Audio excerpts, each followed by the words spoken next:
Wrestling Sheet Radio. I'm your host, ProWrestlingSheet.com editor-in-chief, Ryan Satin. I'm here with my co-host, Jamie Iovine. Hey, everybody. And Elijah Bates.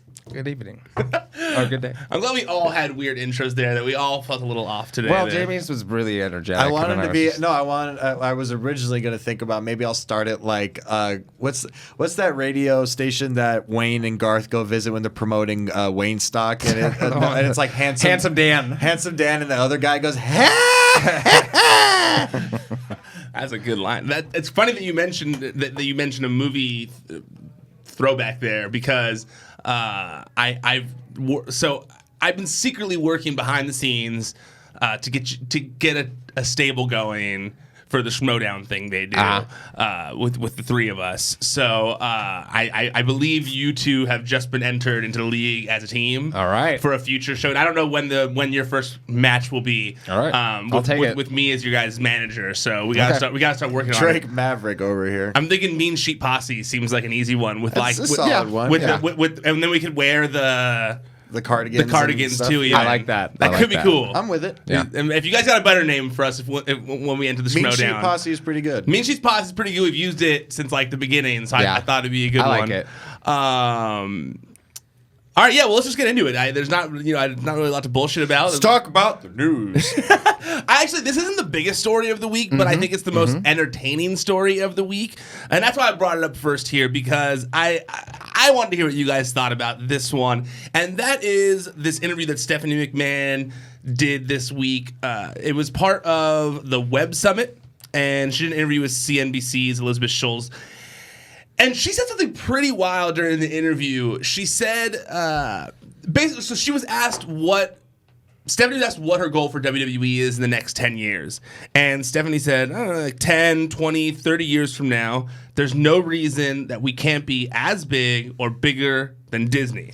She said, that's a tall order, especially given recent transactions. However, there's no reason why we can't get there. You have to dream big, have big, bold goals, and go after them. This is a bold goal. Yeah. For 30 years, yes, very bold. I give it 60, maybe. Big maybe. And they would have to do a lot of changes in the meantime. 10, though? 10's asking a bit. Well, here's the question, though. Would they be bigger than Disney would at that point in time? Or are they going to be as big as Disney is right now? And Disney will be such a behemoth that, like... Well, then I guess we got to compare timelines. Then, so WWE has been around for close to 60 years now, right? If not already. So where was Disney 60 years? Is that right? Because I remember... Oh, because I guess you're going back with, like, Vince's dad, too, and stuff? No, because I remember they put out the 50th year DVD, like a few years ago. Okay. Is it 50 years? Yeah, crazy. So it's if it's not already 60, it's well at that point in time. I believe the Walt Disney Company had won a litany of Academy Awards, had an ultra successful theme park already, and was developing the next one that was going to take place in Florida. WWE has a failed Emmy campaign. Like I appreciate ambition. I mean, I like to think that we're all ambitious people. Is it a lofty goal? Yeah, it's like I compared it earlier to when TNA took on WWE in the Monday Night Wars, or the quote-unquote second Monday Night Wars, or whatever the heck you want to call that. I don't think that it's possible that they'll ever get to that big. I think that the product that they put out is too much of a niche product. And I think that the Walt Disney Company has simply acquired too many high-profile brands that there's no way that they could ever catch up with the Walt Disney Company. And also they would have to acquire so many different companies. Yeah. And I mean, because the way Stephanie talked about again, we're digging deep into an offhand concept. Yeah. I don't even think she even prepped that statement. I don't think we're digging that deep into it. WWE 100, especially Vince McMahon 100% doesn't understand why WWE is not seen on the same level as Disney. I know that for a fact. Like they believe that they should be treated with the same respect as Disney, that they're an entertainment company who has been around for decades and decades. They're a part of American But culture. I don't think he told Stephanie to go on this thing and say that. No, but I think it's something that, when you're around your parents a lot and you kind of echo the same things they say, I guarantee you Vince has said that a million times. I'm not saying he doesn't believe that. I'm not saying that, but I am saying I think we may be just digging into saying that she may not be. Because if you want to get down to brass tacks, WWE has to work real hard to, and I'm not saying that this is impossible, but they work really hard to pack out a stadium for WrestleMania once a year. The Walt Disney Company, without much of an effort, brings several stadiums worth of people every single day to the state of Florida. How many people will go to the park a day? It just depends. It depends on the and park. And Eli would have no inside info here. No, you can roughly say that if you're looking at a park like Magic Kingdom Park and Walt Disney World, which is like the Disneyland clone, or if you're looking at Disneyland Park in California, both of those bring in roughly 50,000 people a day. Really? Sometimes more than that, sometimes less. The rest of the parks bring in a slightly lesser number. But if you mean look the California Adventures and like the yeah, Animal California. Kingdom If you look at those tend to bring in anywhere between 10 and 15 million people a year.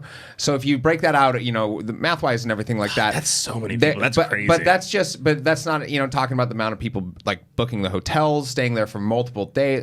Regardless, my point is that the Walt Disney Company has operations not necessarily like the WWE, but they have dozens of operations that are just as big of an operation as those. Yeah, I think the reason Stephanie says that though is because there's a few other things that are mentioned like in this interview that she does, and one of them is basically she says that NXT UK with the recent series that they debuted, that NXT UK right now is a test for something that they call global localization. Yeah. Where she says it's a new strategy they're trying. They're bringing back the territories, essentially. They're literally calling the territories 100,000%, and they're calling it global localization. Yeah. And basically, they're trying to see if they can replicate NXT with a performance center in every country.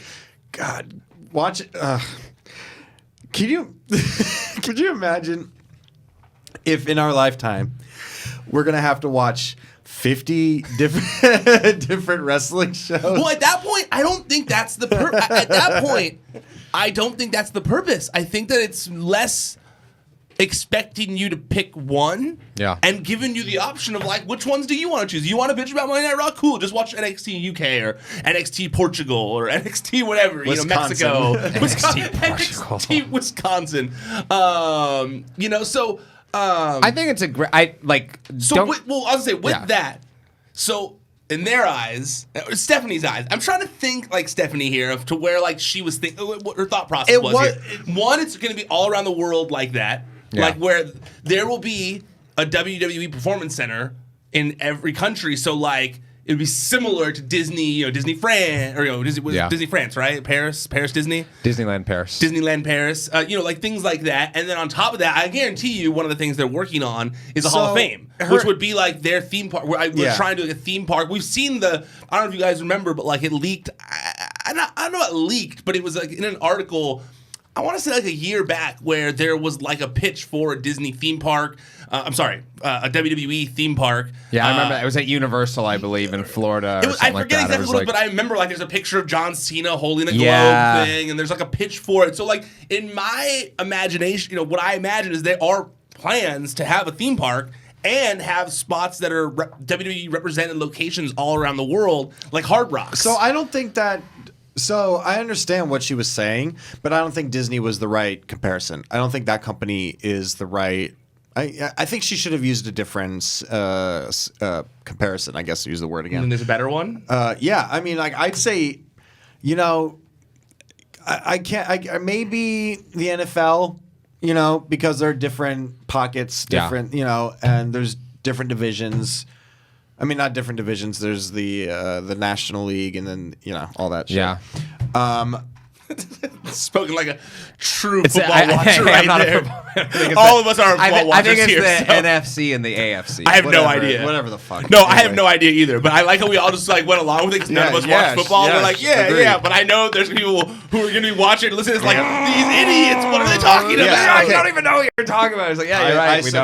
I fully secede to the fact that I don't know jack shit about football. But But anyway, there are two leagues, and they do have set, like in each city there are multiple like establishments that aren't directly tied to the team, but they're known as like an ancient. Yeah, but the only difference, and once again, this is not me being like this is me playing devil's advocate on like trying to think on what Stephanie was thinking, because I don't think that they could ever match Disney. I'm not like on that wavelength. I'm more trying to play devil's advocate here, and I imagine the reason she doesn't compare it that way is because of all the IP they own. Like they own so much IP. They have all these characters, this rich history of characters that the difference they see being able to utilize in the future like that. Disney does. I get that. Like, and I've compared, whenever a lot of times when I tell people about the WWE, I have used the Disney comparison, and I've just said it like, not that you like the guy, but I was just like, Hulk Hogan is a character similar to like a Mickey Mouse or something like that, where he is an emblem of the company. He's more like the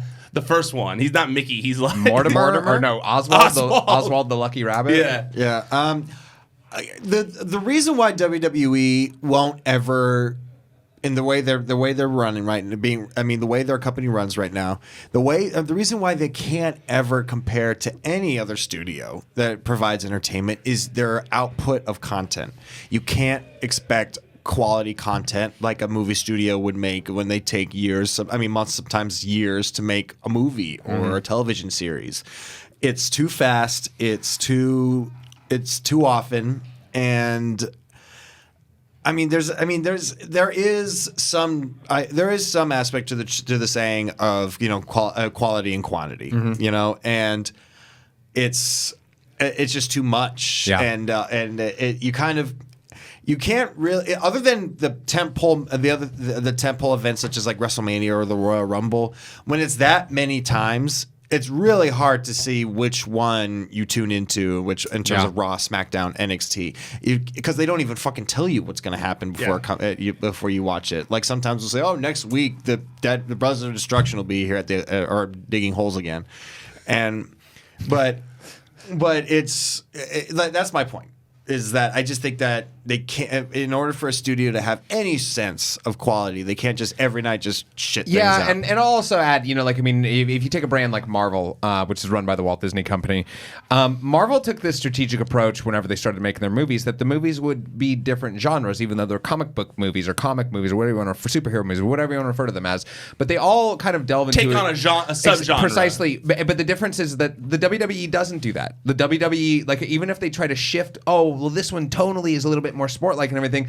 At the end of the day, if it all is up to like one person, like Vince McMahon, who is going to do what he wants, you're going to have the same kind of humor. You're going to have the same kind of content. You're going to have the same kind of stories. Disney has a one-stop shop for any kind of taste. Yeah. WWE does not. Yeah. I honestly believe that WWE is not in this. It's hard to say because when Marvel first kind of made the announcement that they were gonna make their own movies or whatever, they were in a bad place. Like they were like, this was like their last ditch effort, and it paid off, luckily for them, Yes. But I think they need like a Kevin Feige, like Marvel had. I was thinking that they too. need someone who grew up on it, like Kevin Feige did the Marvel universe. And if they keep that, that won't happen. No, totally. I was gonna say because they hate people like that. Obviously, with Vince, as long as Vince is there, I don't think that'll happen. But I obviously don't know what's gonna happen when Vince McMahon passes away one day, or if he retires before that, which I highly doubt he ever will. Yeah. But I do think that after that, we don't know what the plans are in place. But if they were to sell to like a big entity for like a shit ton of money, and that entity could put someone in place like a Kevin Feige who loves WWE, that is creative like that can help, I do think that they have like a not get on Disney's level, but they would they could utilize their IP in even more ways, for sure, and make more money. I've often thought that it's not inconceivable for a company like the Walt Disney Company to purchase the WWE at some point, because like with all these companies, all these big entertainment conglomerates are really looking at content, because they're understanding that they've got to keep the content flowing. They've got to be a competitor with Netflix, with Amazon, and these behemoths that are just raking in money hand over foot. That's why Disney announced Disney Plus, or whatever the name was of their new streaming service today. Everybody's trying to do that, and they're trying to gather up as much content and as much IP as they can. WWE's IP is extremely valuable. I don't mean to demean it or anything anything like that. Like, you know, their characters have stood the test of time. They have an entertainment touring model that almost no other company in the world has that has worked successfully for decades. They have an inset, you know, like they fan own base. a giant library of content. Precisely. So, like, on the level of content, of licensing, of merchandise, of characters, of intellectual property, the WWE is worth, I feel like, could sell for way more than they're actually worth right now, because somebody would pay it, because they could see Disney bought Star Wars for $4.05 billion with different stock options and everything involved, and they've more than made that money back already. But before we move on to another one, if that's what you were doing, but in order for them to even touch it, in order for them to even get on any sort of, even in Disney's galaxy, they need to take a little more risks, like they did with the. Because in my opinion, even though I'm a little biased about it, the biggest step in WWE creating content that's just not purely wrestling was the Hardy Halloween special. Even though there were wrestling aspects to it, you know, there was a wrestling ring in it. It's what you said. It's taking these characters that they own and giving them more to do other than wrestling. Giving them a life outside of the ring. Like, in my opinion, like, even though I love Boom Studios and they make a lot of good stuff, I was really disappointed in the Undertaker graphic novel that they put out, that they're putting out.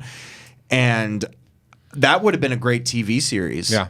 But, again, you run into the risk, okay, Kane and The Undertaker probably in a drama can't do that well. No. You know, and most wrestlers can't. Yeah. And so they're making they're making some efforts. Like, I remember that when I was there, even though this was 3 years ago, they started requiring the talent take acting classes. Like, a lot of them would carry like acting books with them, and they would read them on the off time and stuff.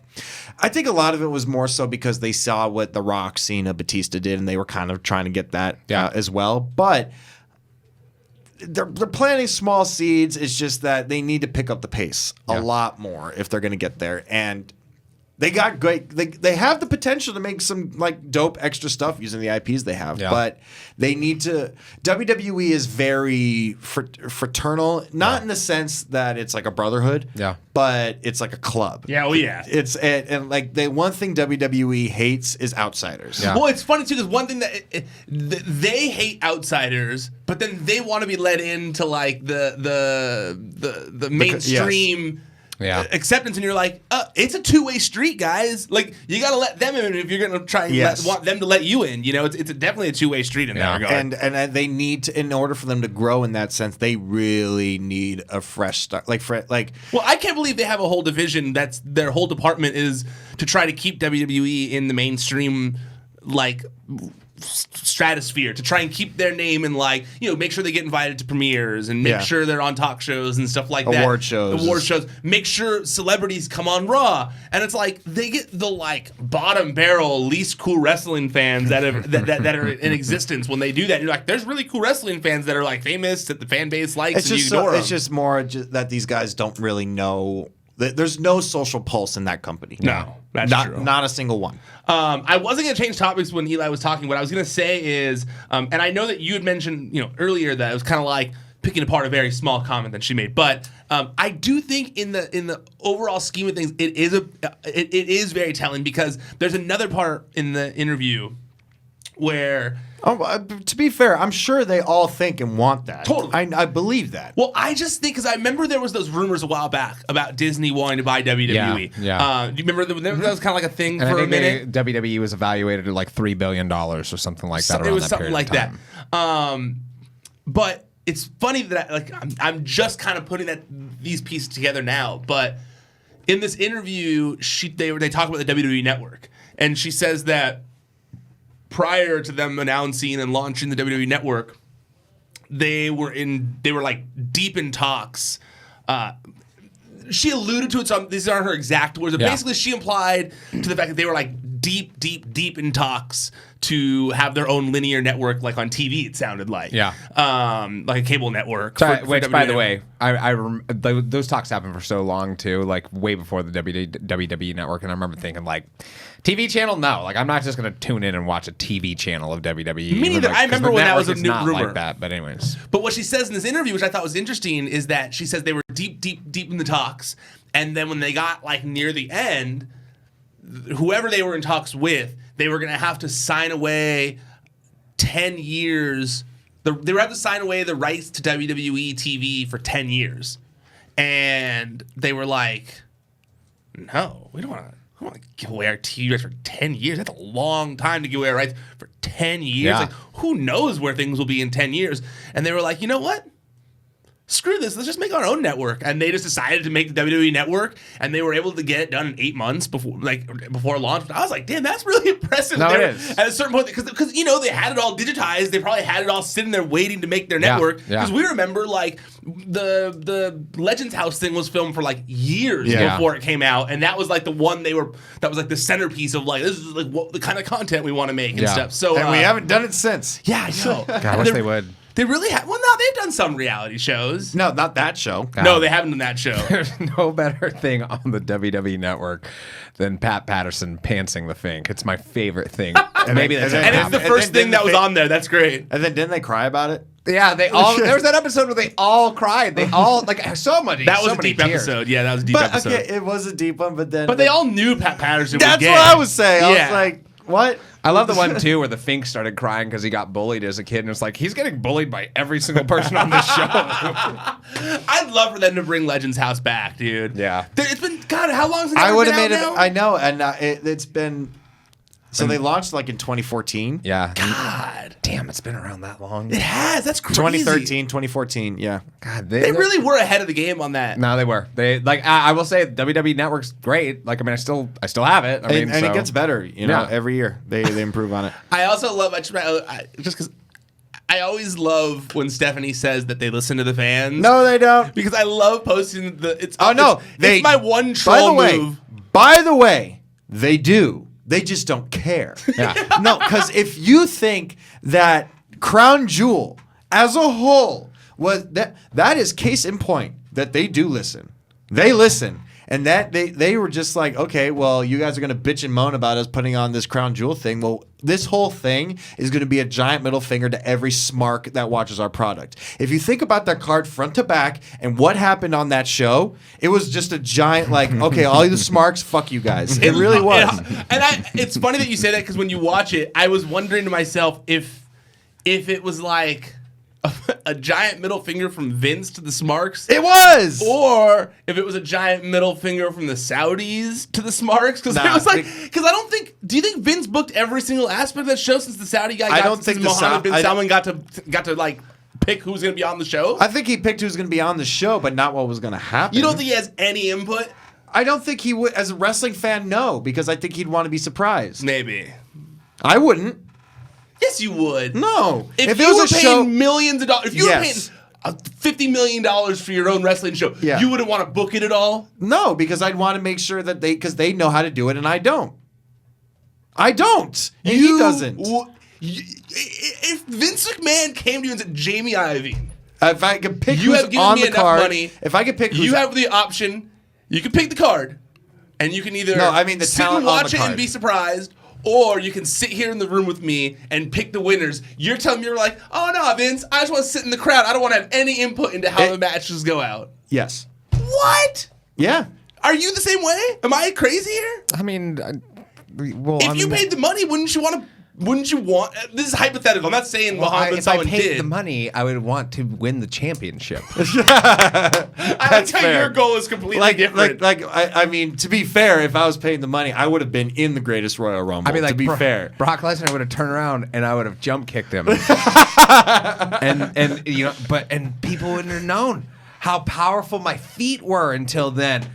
Oh, but it's never mind. I don't want to get too I would want the respect to your people. Just What if at the end, after Brock Lesnar, after Brock wins, he comes in, they just do the finger poke of doom, and Brock just goes down. I'm like the F1.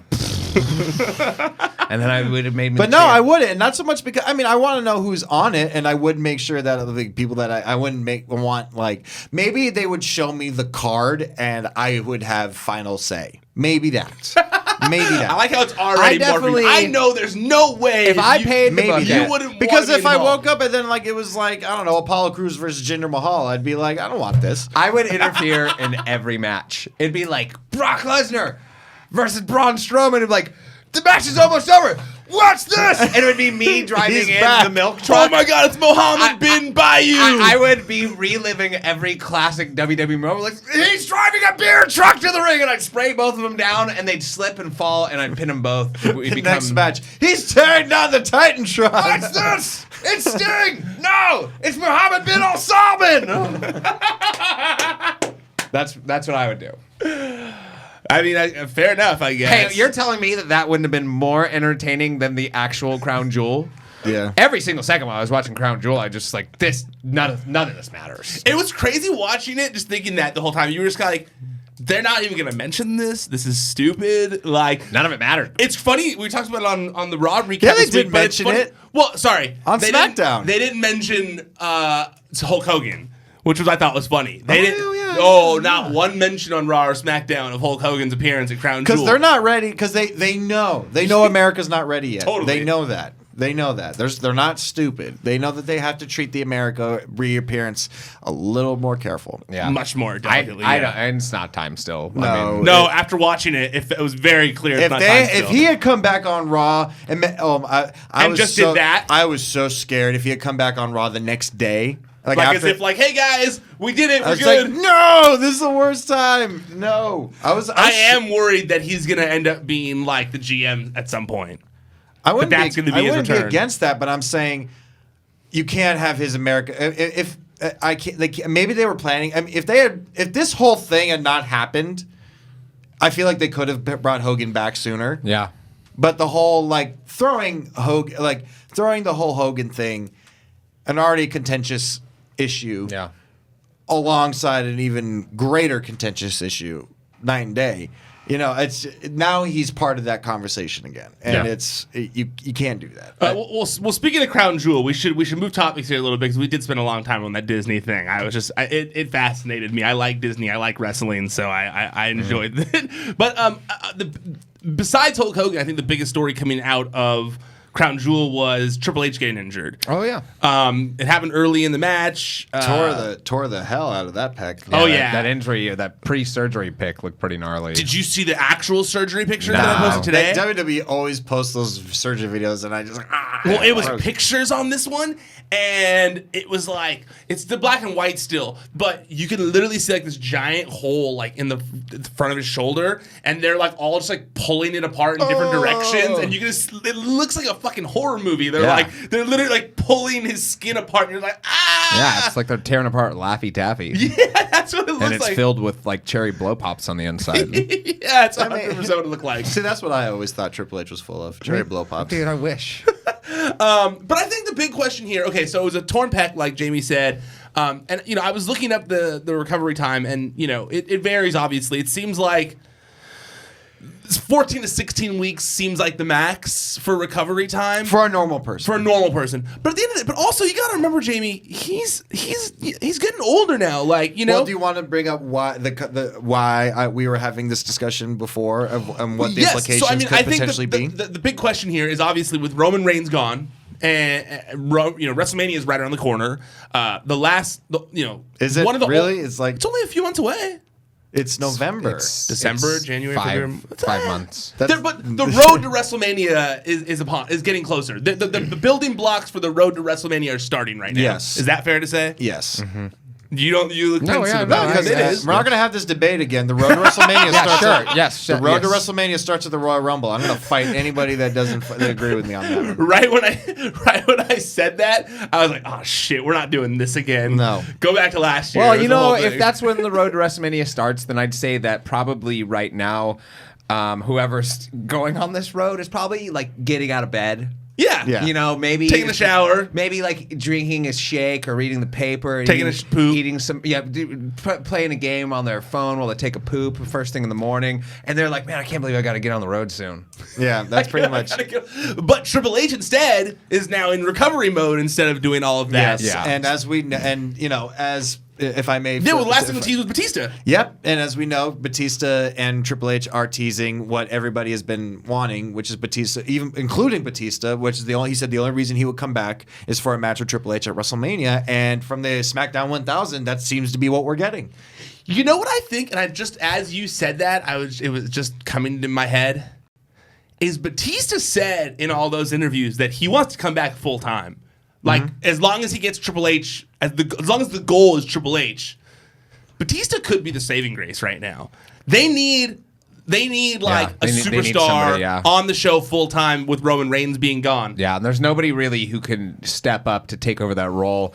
You know, the last time Triple H got hurt before WrestleMania, I think it was before. Maybe it has happened since then, but I believe it was before WrestleMania 23, and he was going to have a rematch with Cena at Detroit Field, and it ended up being Shawn Michaels who replaced him.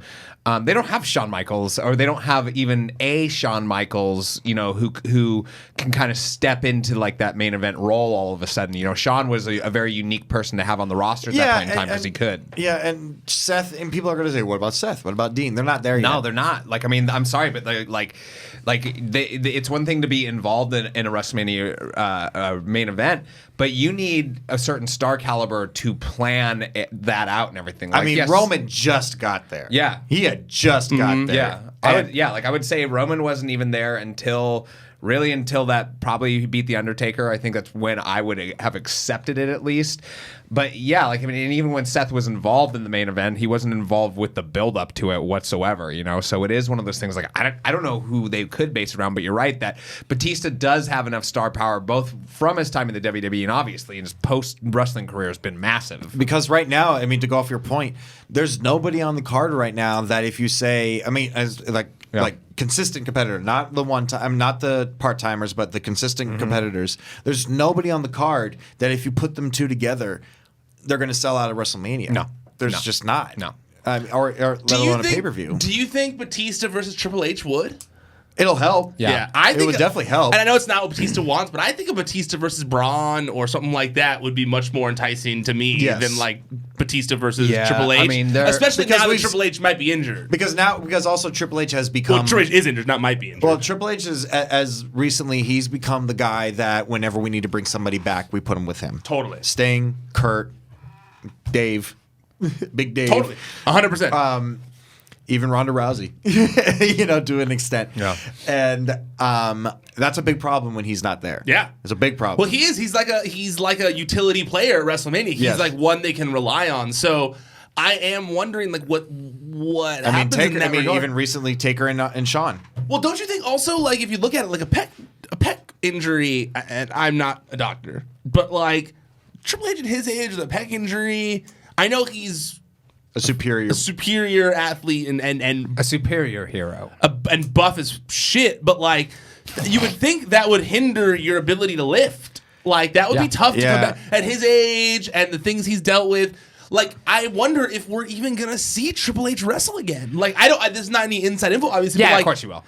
You think? Yeah, for sure. Ever again? I'm just saying, like the pec hurt. Like, definitely ever again. In time for WrestleMania, I don't know. I feel like what's going to happen is if Triple H can't go, they've lost Roman. Taker can't go like he used to. He certainly can't have like a main event built around him. They are 100% going to go back to Shawn now. They are 100% going to try and get Batista to show up. In terms of they'll try and do if they don't try to do Shawn versus AJ Styles, they're out of their minds. Yes, because I mean.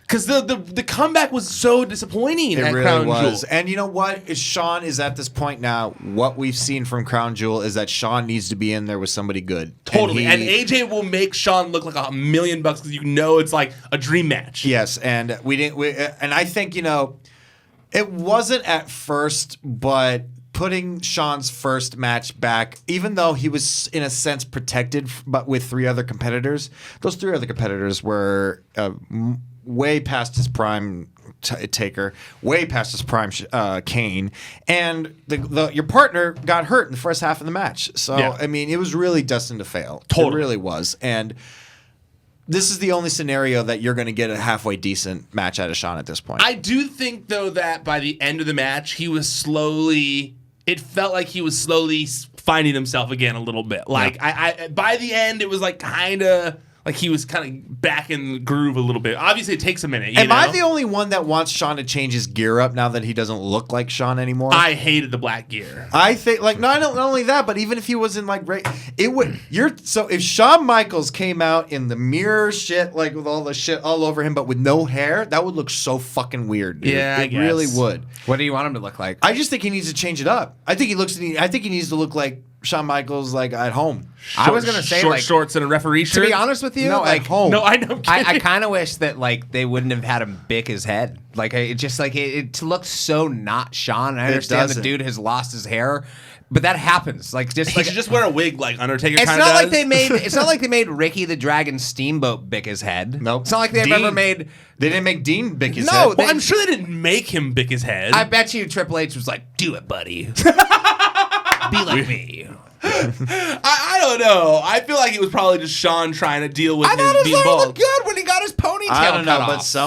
somebody, or not somebody. He did it. He looked in the mirror before he put on his cowboy hat and whatever the fuck that headband thing is, and he was like, "This is a good idea." I got a feeling that headband thing is like a performance center thing because I noticed the Undisputed Era were like wearing them in a picture too. Because it is. I mean, we're not gonna fucking guess what it is. It's a sweatband. Yeah, I know, but I feel like it's like a thing. Like it's like a fucking kind of like the kinesio tape thing. It's like a thing, you know. What could Shawn Michaels do?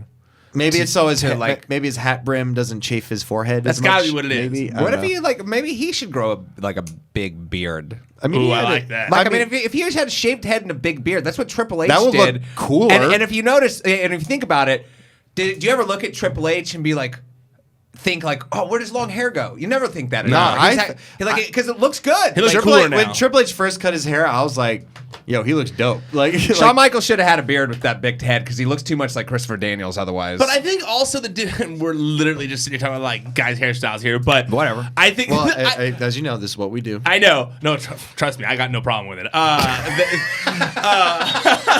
No, but what I was gonna say is, I think that because Triple H he's gained so much mass since then that like it kind of made up for it. So he like looks fucking like a tough biker. Yeah, Shawn just looks like a regular bald guy. Yeah, he's like a small bald dude. You know, like it's like it was like he's just like a small bald guy. You know, like a Walter White or something like that. You know, like I feel like he should have not picked his head. He should have just had standard George Costanza bald head, and maybe even come out dressed like George Costanza.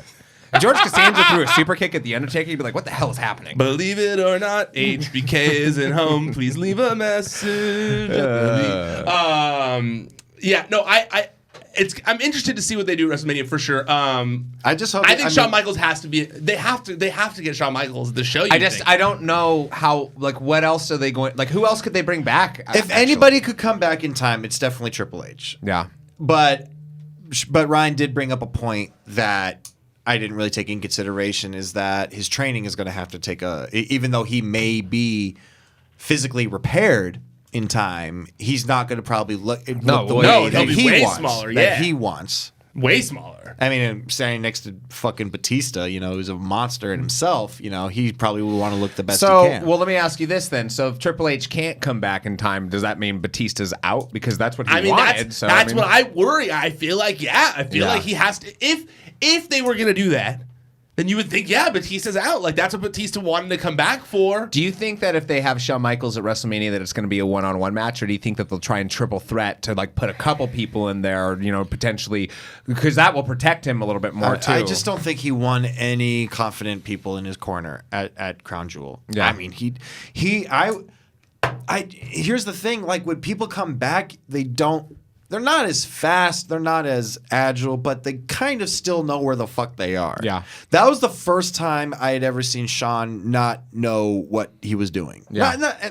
That was a really poor way of phrasing it. He knew what he was doing, but he didn't look comfortable. Yeah, he didn't look at home in the ring. He did not. And that, to me, Because, see, that's the reason why I think that was another reason why it was such a disappointment to me, the event, because Sean looking the way he does, but he could still go, I would forget all of that. Yeah. I would forget it all. But he not only looked like an old, washed-up wrestler, he acted like one. Yeah. And... Well, I don't think he has... He doesn't... like, I feel like... losing his hair is a big part of his identity. He's the heartbreak really kid. was. You wouldn't think it, but it really, yeah, I agree. It really was like it was like because when your character is a sexy boy, yeah, sexy and boy, two things you're not anymore. Yeah, you're like. He's when he came out, he was like, "I'm just an attractive man." Well, it's funny too because now that you say that, I was going to mention like in Thor, when he cut his hair, like you first went like, "Well, Thor can't have short hair," and they're like, "He's sexy, it's okay." Like, yeah, whatever. He's like sexy. I was like, "Damn, that's actually a nice haircut." Then it was like, "Yeah, good job." He's cool. Yeah, cool, no problem. But Shawn Michaels isn't at that level anymore. No, like, he's not. No, I'm telling you, he needs a gruff beard. He should have come out in his hunting gear. Yes, like that. Like if he Shawn came out in leather. No, I'm saying like the dude is leather. a hunter. If he dressed like not like a Triple H hunter, but like if he dressed like an actual hunter, like he is in camo gear, and he had a big head but a big beard, you'd be like, this is a different HBK. I want him to come out in all that camo, but those orange vests that they wear so they don't get shot by other hunters. Yeah, that would be great. If Shawn Michaels came out with a giant bow and arrow, oh my god, I would. But at the end of the arrows, they have like heart-shaped things too. He's like I'm like a deadly Cupid. But I mean, he we're shoots laughing. towards the ring, and then when he hits the thing in the ring, it's his old pyro in the ring, but he has to like launch his we're arrow to do it. laughing about the whole like sexy boy thing, but it's true. No, it is. It is. It's like 100% true. Well, because it's like he I can't. want someone to remake a song of "I'm just an attractive man." I like that so much. I'm just an attractive man. In 10 years from now, let's say. And the Undertaker, he's been this undead force for so long and everything. But if he comes out and he's clearly just a frail old man, the mystique is gone. And that's the problem when you try to keep up your character. Thank God the Undertaker's 7 foot tall, because he's always going to look imposing, even when he's like 80. But it's just like with Shawn, it's just like that picture of him and Triple H like in the turnbuckle, and he's like looking over, like when they're on the ground, kind of. I look at that picture, I'm like, this is not working. No, it reminded me of Breaking Bad. He looked like when Walt was like laying under the house with the money or looking for the money and freaking out or whatever. I didn't. Yeah, I mean, and I'm not here against. I'm not against Sean. I take that back. I was against Sean coming back, and I was right. But but I'm not against people making money when they want to still make money. No, not at all. Yes. And Shawn Michaels, one of the best, if not the best in-ring performer in the history of the company. He's my favorite wrestler of all time. Yeah, get that money, Shawn. But at the end of the day, if you're trying to capture that magic, you need to have the right ingredients for it. Yeah. And imagine, I just thought of this. Didn't one of you guys say he looks like Christopher Daniels? Yeah. Yes, he did. AJ versus Samoa Joe versus Shawn Michaels at WrestleMania for the title. He plays the role of Christopher Daniels from the famous three-way. Yeah. That would be money. I think that I do think that they're bringing back Shawn for WrestleMania. They have to. Triple H is out. I think that they'll probably go the route of a triple threat, because then the two other people in the match can do the majority of the lifting, and Shawn Michaels can come in for sweet spots. And maybe by that point he's actually found his legs again or something like that. I don't know, but I would not be. You got new legs. Yeah. He has like Darth Maul legs. New legs. All right. The other thing this week that I thought was interesting is that it broke today, courtesy of Fightful.com. Great story, I thought, on their part, is that the Raw Overrun is going away. I know it's just like 10, 15, 20 minutes, but when you're talking about a 3-hour show, those are some valuable minutes. Those are some valuable also, minutes. they don't need it. They haven't needed it since WCW went off the air fucking 15 years ago. Like, I mean, the whole reason these overruns started going so long is because they were trying to keep people from flipping the channel a lot of times, and it's just no, it was because I think it had something to do with the ratings. Like, I want to say Eric Bischoff talked about it on one of his 83 weeks, but it was something to do with like if you went into the next hour, then those Like you had your audience plus whoever showed up for the next thing. something along those lines, and that factored into the end of night. I will ratings. also add that the overruns back in those days were very exciting. They were. It always ended with that's all the time we have. Come on. But JR was like, I don't know what they're doing, but we can't watch it anymore. I will say, like, you know, like we were passionate WWF fans during the Monday Night War, but we loved WCW too. I mean, I loved the wrestling on WCW, and the second that Raw was over, I immediately flipped to TNT to see if Nitro was still going. Yeah. And typically, like, one or the other would. It's not like they ever ended at the same time and everything. And I can remember seeing stuff on the Monday Nitro overrun that like inspired me to, you know, I mean, this is the era of VCRs, but I would record Nitro then when they do the replay because I wanted to see what actually led up to that in full and everything too. So the you overrun, would record WCW sometimes? Yeah. That's great. And then you'd watch it like the next day? That's what I did. Yeah. You would record WCW on your VHS too? Yeah, I would watch Raw live and then VHS Like in another room? Nitro on like on another TV, and then I would watch Damn. Nitro on like on the weekend. Yeah, I would Yeah, I typically. didn't have that many TVs, so we couldn't do that. well, I We had wasn't to switch allowed- back and forth. Well, we would watch Raw, but our VCR would be taping Nitro. A lot Yeah, of you could times. set it so when Okay. the taping is different Is on on a one different channel. channel. Yeah, you Yeah. can do that. Well, Remember those All- days when you used to have to do that kind of We're shit? old. God. No, but just like even just talking about it, I'm like, man, I'm so happy you don't have to do that. Jeez Louise. So happy I don't have to watch anything at any given time anymore. It's just like, it's like, oh, God. Make sure you order the pizza 10 minutes or 15 minutes before Raw, so you know, like once we get into the thick of it, then a pizza will show up and we'll have pizza.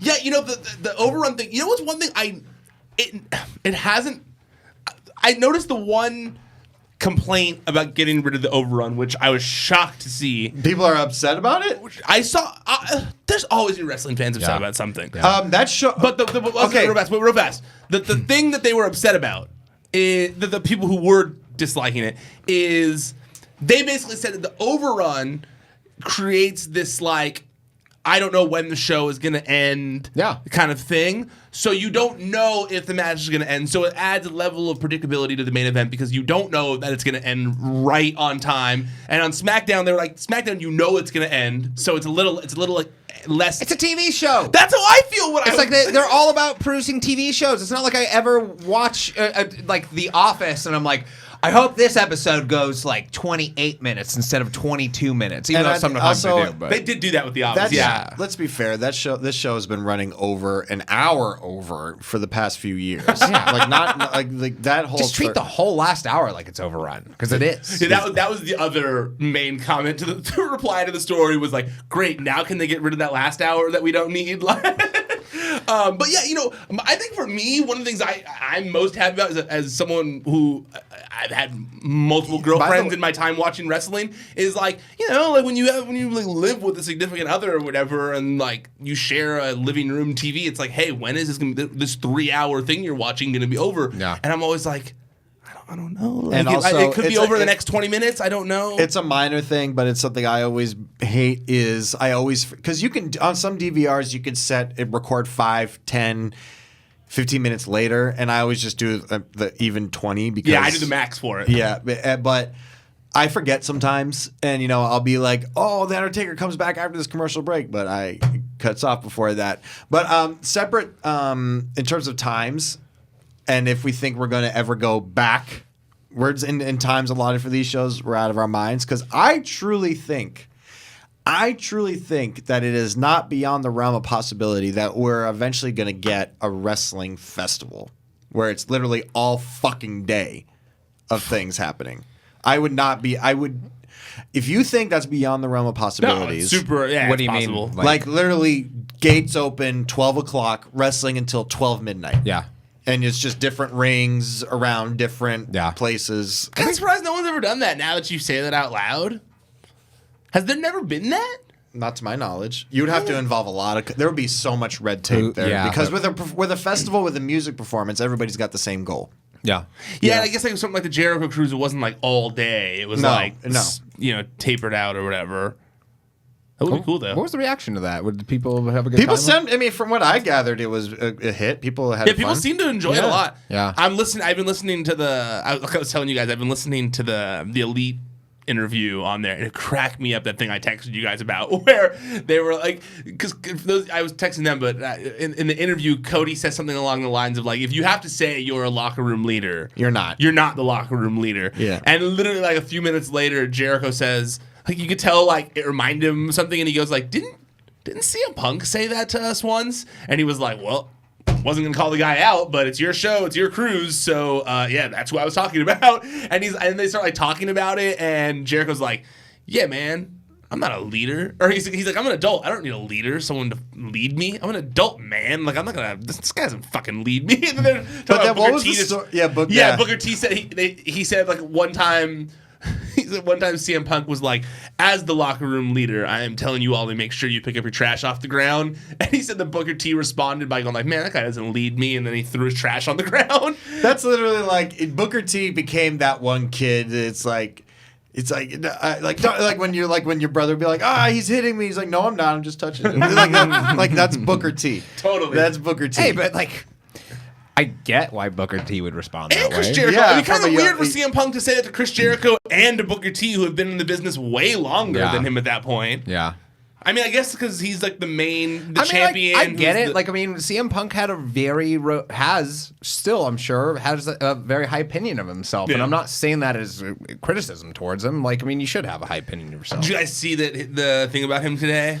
Nah. Where he got a job as he's going to be the announcer on an MMA show that's like not UFC. It's like some smaller company, but it's going to be on UFC Fight Pass. And someone pointed out, they were like, oh, so he basically is going to be the Percy Watson of UFC now, where he like spent a short time there, and now he's the announcer. I was like, that's a funny comparison. Yeah. But it's weird that he's going to be announcer for MMA after 2 fights. Yeah, I don't really care.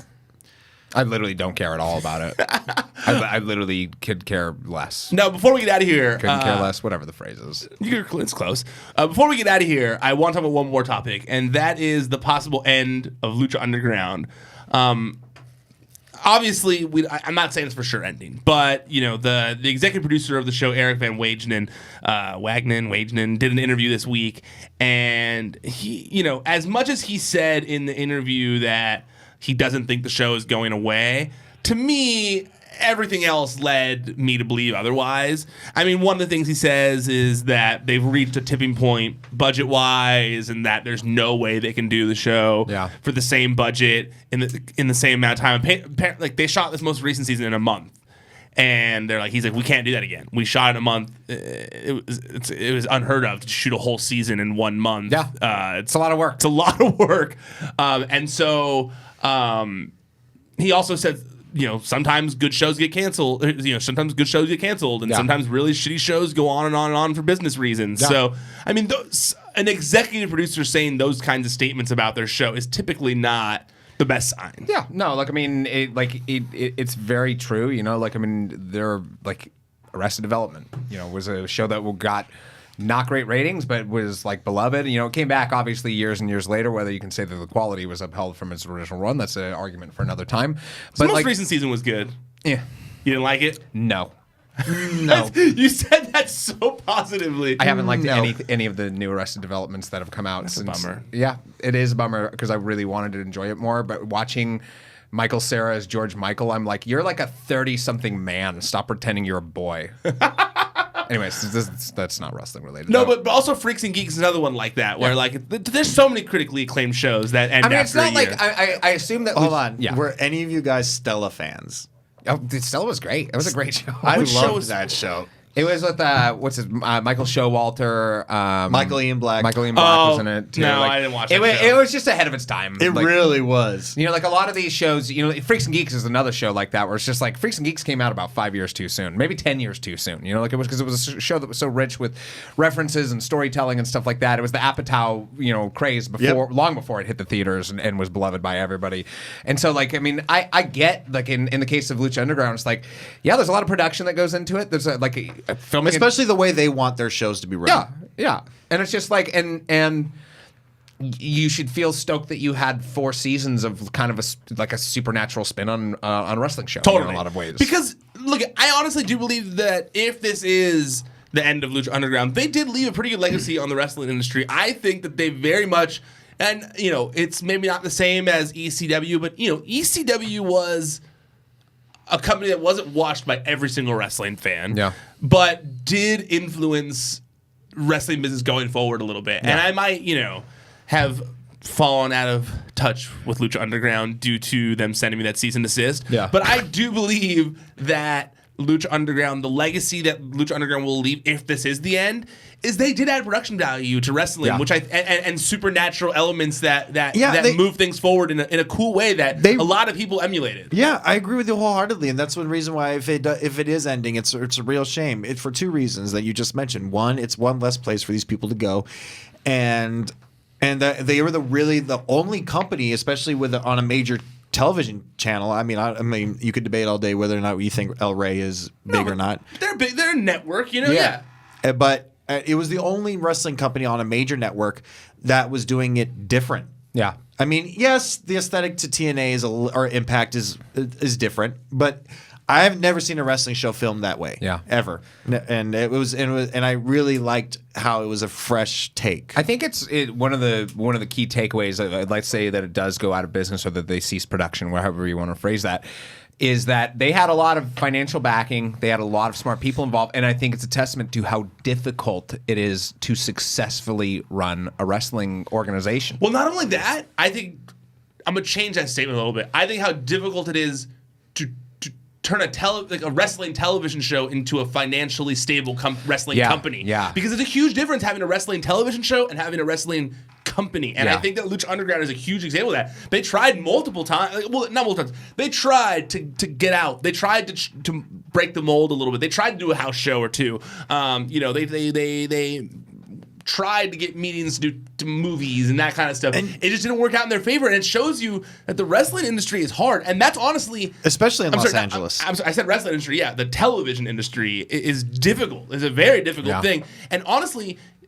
that's why I interpreted what the executive producer said as being a telling sign of their future. Because even though he's saying the I don't knows and all that kind of stuff, if it was for sure, he would not be saying I don't know. 100%. He literally says, I literally haven't heard one thing about season 5. But the one thing that he keeps mentioning is we need more money. That we can't do it for the amount of money that we were given. I need more money. And we all know, as people who have worked around the television industry, like, finding more financing is a big hurdle. Especially in a show that is losing buzz. Yeah, and for potential investors, hasn't hit the marks that they would want. Totally. It's like, how do you take this to an investor and ask them for money when the show hasn't had any gains? Yes. Like, there's not like it's not like an investor's going to see that and be like, oh, well, that was a great show, so I just want to dump all this money into it and never get it back. You've convinced me to just give you all this money I'm never going to get back. No, that's not how here you go. Don't tell me. So I think that is their biggest hurdle is and I will say that, like I said, I do think that they did a good thing for wrestling. Yeah. I think that they did kind of help shake things up a little bit and show people like, hey, you can do these cool vignettes in a different way where it looks cinematic and it looks cool as shit. Yeah. I think that will be the going forward. Like, I mean, you see it on Impact, stuff like that. I think in a lot of ways, I think it influenced the Broken Universe. I think Matt Hardy ended up doing it better than Impact. Than Lucha Underground did. But I think Matt had to have seen that and been like, oh, I can do my weird ideas like that. That's a great idea. Like, it doesn't necessarily have to just be this way, And I think it did change a lot. So I hope it isn't gone, but.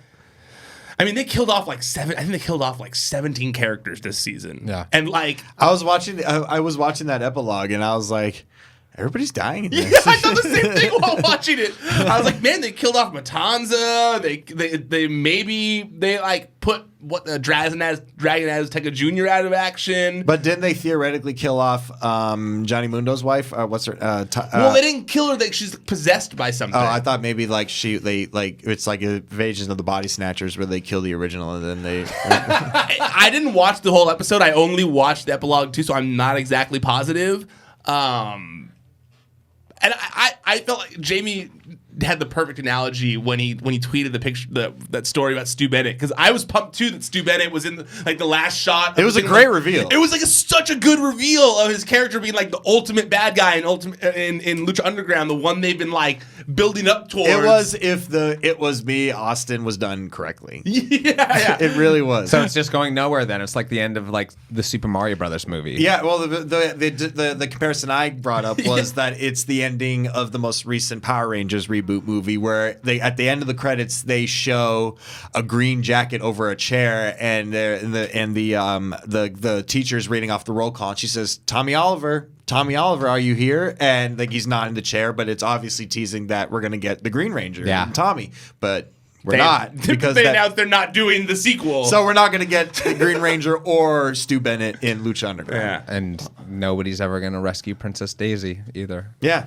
And also, I believe that at the end of the He-Man movie, like Skeletor popped out of the water or whatever, and he was like, I'll be back, or something like that, and he never came back. They need to make another one. They need to make a good one of those. That He-Man documentary is so good on Netflix. Yeah. Did you see that? Yeah, I did. It's really dope. Yeah. And the Toys That Made Us one is good too. Totally. I loved He-Man. I can't wait for the wrestling toys that made us. That whole season is going to be amazing. When does that come out? I keep checking Netflix, hoping that it comes out usually around the holidays. And I keep seeing people like in wrestling that are getting interviewed that I know, and I'm like so jealous of them. Like, oh, that's so cool. They got interviewed for that show. I mean, the lineup for that season is Ninja Turtles, Power Rangers, wrestling, and My Little Pony. I'll even watch the My Little Pony one. I've watched all those. Yeah, ones. I've watched all the good. girl ones. I like them. They're still They're good. fascinating. The Hello Kitty one was interesting. My favorite one, I think, was actually the Lego one. Yes. Yeah, me too. I think- learned so much about Lego that I Because didn't like know. the whole Lego code that they have. Yeah, the stick to the I can't remember the formula or whatever it was. They're like stick to the formula. Yes. Yeah. I love that one. All right, well, we got to get out of here. Either we've definitely, I think, hit our limit here. Jamie,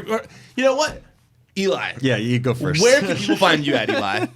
Twitter at Elijah Bates. Instagram at Brindlebeard. And Jamie, where can people find you at? You can find me on social media at Instagram at JAMIEIOVINE or on Twitter at JAMIE_IOVINE. And I want to talk about two upcoming drops on the network that are going to be really exciting. On the app, the Network Live app, you can find it on all iOS platforms. Network with no vowels. No vowels. It's NTWRK. And as you know, we do exclusive drops of products that you can't find anywhere else. And this week, so tomorrow, so if you are listening to this Friday, so we're recording this on Thursday, so it's goes tomorrow. out on Friday, yeah. It goes out tomorrow. So that's November 9th. Yes, November 9th. At 5 o'clock Pacific time on the Network Live app, we are doing a Wu-Tang Clark's shoe drop. So Clark's, the shoe company, made this really dope in collaboration with the Wu-Tang Clan. They made this Clark's shoe that's available in 3 colors, and we're including a jacket and a t-shirt as well. And we have 2 members of the Wu-Tang Clan joining us. That's Ghostface and Jizza. And they're going to be interviewed by Charlemagne, one of the hosts from the Breakfast Club, and he's a major figurehead in hip hop. And even I've heard of Charlemagne. Yes, and it's the 36th anniversary. I mean, no, it's not. It's the anniversary of the album 36 Chambers, which I was going to say it can't be that anniversary. No. Yeah, I was gonna say. Of the album 36 Chambers. So they're going to be talking about that. There's some really interesting topics that they're going to be bringing up, I'm sure. Do you know what anniversary is of the album? I don't recall what number it was, but it's the first Wu-Tang album, so that's really important. And then next week on Wednesday the 14th, I believe. Yes, Wednesday the 14th at 5 o'clock Pacific time, we are doing an exclusive t-shirt drop with FaZe Clan. Now, a lot of you may not know who FaZe Clan is because this is a wrestling community, but a lot of younger kids do. FaZe Clan is one of the biggest esport presences in the world right now. They're this group of players these guys have 3 million followers on Instagram. It's the craziest thing in the world. They are big figureheads in gaming, so a lot of our younger listeners and a lot of our listeners' younger brothers and sisters probably know who these guys are, and they're doing a drop with us on, like I said, next week on Wednesday, November 14th on the Network Live app. If you want to follow us on social media to see all the drops that we're doing, follow us on Network Live on Instagram. That's NTWRKLIVE. We update it all the time. You see our schedule, all the drops that are coming up, and we got a lot more coming. So those YouTube kids pissed me off, and it's 25th anniversary of 36 Chambers. That's crazy. You were close. You were not that far off from 36, I guess. I like going second, by the way. You like going second more? Yeah, I think it's funny. Eli, where can people find you at? Twitter at Elijah Bates. Instagram at Brindle Beard. Okay, great. You can find me at Ryan Satin, ProWrestlingSheet.com, at Wrestling Sheet on all social media. If you're watching the video of this, go check out the audio feed. Go subscribe there. It helps us out a lot. Podcast One, it's available on iTunes and mostly all podcast platforms as well. Just search Wrestling Sheet Radio. There's other shows in there as well. Best of the Rest has been a little bit of a hiatus due to Aaron Turner doing stuff in his family, but we still got Top 5 as usual, and obviously the recap shows that I do with Roka. If you're listening to the audio of this, go subscribe to our YouTube channel as well, youtube.com/c/Wrestling Sheet. That's where you can see all the videos, the shows that we do here. Most of the shows that we do here, interviews, news hits, all that kind of stuff. Go check it out, youtube.com/c/Wrestling Sheet. Okay, that's it. We're done. Officially tapping out. Until next time, stay out of the dirt.